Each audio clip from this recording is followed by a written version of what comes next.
வணக்கம். சங்கிகளின் ஆதரவாளன் கதிரேசன்.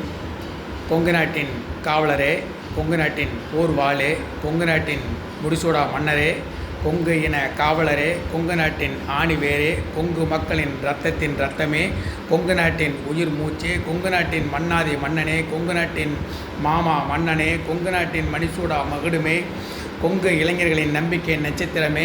இப்படியெல்லாம் ஒருத்தரை புகழ்ந்து பேசணும் அப்படின்னா அது கொங்கு ஈஸ்வரனை மட்டும்தான் அந்தளவுக்கு புகழ்ந்து பேச முடியும். இந்த மாதிரி புகழ்ச்சிக்கு தகுந்த ஆளாருன்னு கேட்டிங்கன்னா கொங்கு ஈஸ்வரன் அவர்கள் தான்.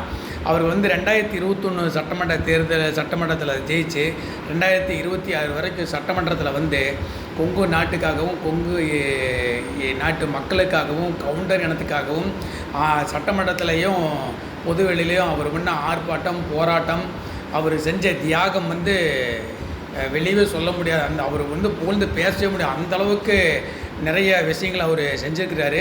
சட்டமன்றத்தில் ஈஆர் ஈஸ்வரன் அவர்கள் பேச ஆரம்பித்த கொங்கு நாட்டின் தங்கமகன் ஈஆர் ஈஸ்வரன் கொங்கு சட்டமன்றத்தில் பேச ஆரம்பித்தார்னா முதல்வர் மு.க. ஸ்டாலின் அவர்களே அப்படியே அரண்டுருவார். அந்தளவுக்கு அவருடைய பேச்சு இருக்கும். அந்தளவுக்கு திறமையான ஒரு பேச்சாளர். கொங்கு நாட்டின் மீது ரொம்ப அக்கறையான, கொங்கு மக்கள் மீது ரொம்ப அக்கறையானவர். குறிப்பாக கவுண்டர் இனத்து மேலே மிக மிக அக்கறையான ஒரு மனிதர் கொங்கு ஈஸ்வரன் அவர்கள்.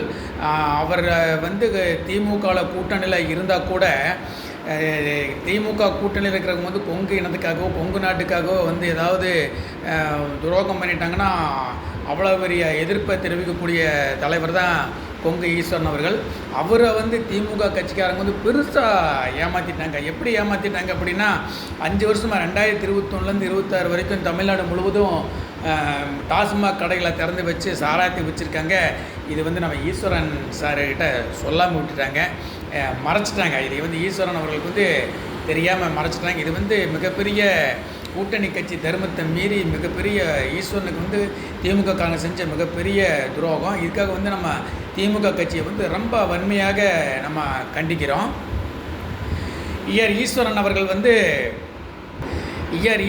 அவர்களுக்கு இப்போது சமீபத்தில் இந்த 2026 சட்டமன்ற தேர்தல் முடிஞ்சதுக்கப்புறம் தான் தமிழ்நாட்டில் டாஸ்மாக் கடை ஊரம் திறந்துருக்காங்க, அதில் ஊரம் சாராயம் விற்றுட்டுருக்குறாங்க அப்படிங்கிற நிகழ்ச்சியை அதுக்கப்புறம் தான் தெரிஞ்சிருக்குது. அதுக்கப்புறம் தான் அவர் ஒரு கண்டன அறிக்கை விட்டுருக்கிறாரு. தமிழ்நாடு முழுவதும் இருக்கிற டாஸ்மாக் கடைகள் எல்லாம் மூடிட்டு கல் இறக்க அனுமதி கொடுக்கணும் அப்படின்னு போட்டு அவர் சொல்லியிருக்கிறாரு. கிட்டத்தட்ட பார்த்திங்கன்னா ஒரு 55-60 வயசு இருக்குன்னு நினைக்கிறேன் அவருக்கு. அவர் கிட்டத்தட்ட இந்த 55 வருஷமாக மிகப்பெரிய ஒரு ஆராய்ச்சி பண்ணி பனை மரத்துலேயும் தென்னை மரத்துலேயும் கல் இறக்கலாம். அந்த கல் குடித்தோன்னா மனித உடம்புக்கு ரொம்ப ஆரோக்கியம் அப்படிங்கிறதெல்லாம் அவர் இப்போ தான் கண்டுபிடிச்சிருக்கிறாரு. அதுக்காக அவருக்கு நோபல் பரிசு கொடுக்கணும். அந்தளவுக்கு திறமையான வேலையை செஞ்சுருக்காரு. ஆனால் என்ன மிகப்பெரிய துரோகம் என்னென்னா இந்த 5 வருஷமாக டாஸ்மாக் கடை இருந்ததை திமுக காரங்க அவங்ககிட்ட மறைச்சிட்டாங்க. அதுதான் ஒரு மிகப்பெரிய ஒரு கூட்டணி கட்சி தர்மத்தை மீறி ஒரு துரோகம் ஈஆர் ஈஸ்வரன் அவர்களுக்கு பண்ணிட்டாங்க. நான் கேட்குறேன், ஈஆர் ஈஸ்வரன் அவர்கள் கொங்கு இன மக்களை காப்பாற்றணும், கொங்கு நாட்டை காப்பாற்றணும், கவுண்டர் இனத்தை காப்பாற்றணும். பிசிஆர் கேஸுக்கு எதிராக நான் போராட்டம் நடத்துவேன். என்னை மட்டும் சட்டமன்றத்துக்குள்ளே நடத்தினீங்கன்னா பிசிஆர் கேஸை தூளை கிழிச்சு வீசிடுவேன். ஒரு வயமேல பிசிஆர் கேஸ் முடியாது, கேஸ் போட்டாங்கன்னா சட்டமன்றத்தை நான் 2 ஆக்கிடுவேன், 3 ஆக்கிடுவேன் அப்படின்லாம் பேசி மக்கள்கிட்ட ஓட்டு வாங்கி ஜெயிச்சுட்டு பிசிஆர் கேஸ் போட யார் காரணமாக இருக்காங்கன்னா திருமாவளவன் அவர்கள். அவர் தான் தமிழ்நாட்டில் இன்றைக்கி அதிகபட்சம் அந்த பிசிஆர் கேஸ் போடுறாருன்னு திருமாவளவன் கட்சிக்காரங்க தான் பிசிஆர் கேஸ் அவரோட கூட்டணி சேர்ந்து அவரோட ஒரே வட்டலில் சாப்பிட்டு ஒட்டுக்காரந்தவர் தான் நம்ம ஈஆர் ஈஸ்வரன். அந்தளவுக்கு கொங்கு இன மக்களுக்கு ரொம்ப நம்பிக்கையானவரும் உண்மையானவராகவும் இந்த 5 வருஷமாக சட்டமன்றத்தில் அவர் வேலை செஞ்சார். இப்போ தேர்தல் ஆரம்பிக்கிறதுக்கு ஒரு மாதம் 2 மாதத்துக்கு முன்னாடி ஒரு திருச்செங்கோட்டில் ஒரு பொதுக்கூட்டம் நடத்துது.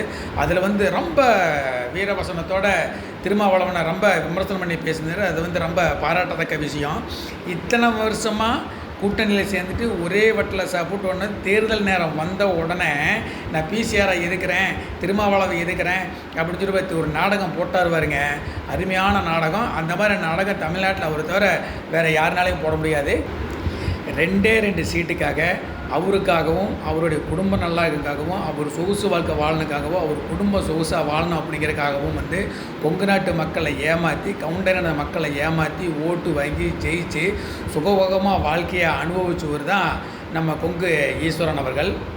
இன்னும் கூட இந்த 2026 தேர்தலில் கூட அவரோட உண்மையான முகத்தை தெரிஞ்சுக்காம அவர் எந்த அளவுக்கு கொங்கு மக்களுக்கு துரோகம் செஞ்சார் அப்படிங்கிறத கூட தெரிஞ்சுக்காம இன்னும் கொங்கு ஈஸ்வரன் பின்னாடி ஒரு கூட்டம் அலைஞ்சிட்டு இருக்குது. கொங்கு இளைஞரவை கொங்கு பேரவை அப்படின்னு சொல்லி போட்டு ஒரு கூட்டம் அலைஞ்சிட்டு இருக்குது. இது என்ன மானங்கெட்ட கூட்டம் அப்படின்னு நமக்கு தெரியல.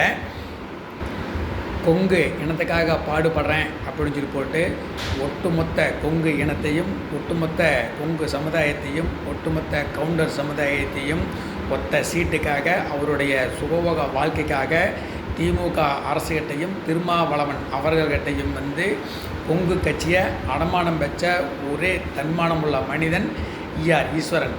இவரை நம்பி இன்னும் பின்னாடி போயிட்டுருக்குறங்க அது வெக்கங்கட்ட சூடு சுரணக்கட்ட இன்றைக்கு அதாவது கவுண்டர் என இளைஞர்களை வந்து என்ன சொல்கிறதுன்னு தெரியல, எப்படி பேசுகிறதுன்னு தெரியல. எனக்கு அந்த வார்த்தையிலே அவர் புகழ்ந்து பேசுகிறதா இல்லை அவர் திட்டுறதா அப்படின்னா அந்த வார்த்தையிலே எனக்கு வரல. எது எப்படியோ ஆனால் வந்து கவுண்டர் என கொங்கு என கொங்கு நாட்டின் துரோகி ஈஸ்வரன் அப்படிங்கிறது மட்டும் என்னால் தெளிவாக சொல்லிக்க முடியும். ஜெயஹிந்த், வணக்கம்.